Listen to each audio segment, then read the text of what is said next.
John Calvin on Psalm 78, verses 8 through 37. And might not be as their fathers, a stubborn and rebellious generation, a generation that set not their heart aright, and whose spirit was not steadfast with God. The children of Ephraim, being armed and carrying bows, turned it back in the day of battle. They kept not the covenant of God, and refused to walk in his law, and forgot his works, and his wonders that he had showed them. Marvellous things did he in the sight of their fathers, in the land of Egypt, in the field of Zoan. He divided the sea and caused them to pass through, and he made the waters to stand as in heap. In the daytime also he led them with a cloud, and in the night with a light of fire. He clave the rocks in the wilderness, and gave them drink as out of great depths. He brought streams also out of the rock, and caused waters to run down like rivers. And they sinned yet more against him by provoking the Most High in the wilderness. And they tempted God in their heart by asking meat for their lust. Yea, they spake against God. They said, Can God furnish a table in the wilderness?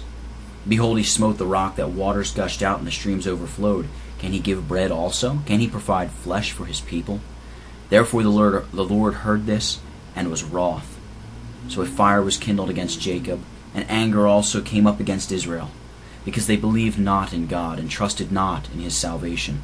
Though he had commanded the clouds from above, and opened the doors of heaven, and had rained down manna upon them to eat, and given them the corn of heaven. Man did eat angels' food. He sent them meat to the full. He caused an east wind to blow in the heaven, and by his power he brought in the south wind. He rained flesh also upon them as dust, and feathered fowls like as the sand of the sea. And he let it fall in the midst of their camp round about their habitations. So they did eat, and were well filled, for he gave them their own desire. They were not estranged from their lust, but while their meat was yet in their mouths, the wrath of God came upon them, and slew the fattest of them, and smote down the chosen men of Israel. For all this they sinned still, and believed not for his wondrous works. Therefore their days did he consume in vanity, and their years in trouble. When he slew them, then they sought him, and they returned and inquired early after God. And they remembered that God was their rock, and their high God their Redeemer. Nevertheless they did flatter him with their mouth, and they lied unto him with their tongues. Their heart was not right with him, neither were they steadfast in his covenant. And that they might not be as their fathers. The experience of all ages shows that what Horace writes concerning his own nation is true everywhere. Quote, The age that gave our fathers birth saw them their noble sire disgrace.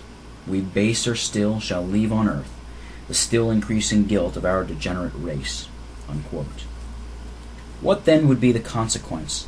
Did not God succor the world, which thus proceeds from evil to worse, as the prophet teaches the Jews from the wickedness and perverseness of their fathers, that they stood in need of a severe discipline to recall them from the imitation of bad examples? We learn from this how great the folly of the world is in persuading itself that the example of the fathers is to be regarded as equivalent to a law, which ought in every case to be followed. The fathers were not faithfully and steadfastly devoted to God, although they had solemnly sworn allegiance to him. The papists make use of this passage as an argument to prove that man has the power of bending his own heart and directing it either to good or evil as he pleases. But this is an inference from it, which cannot stand examination for a single moment.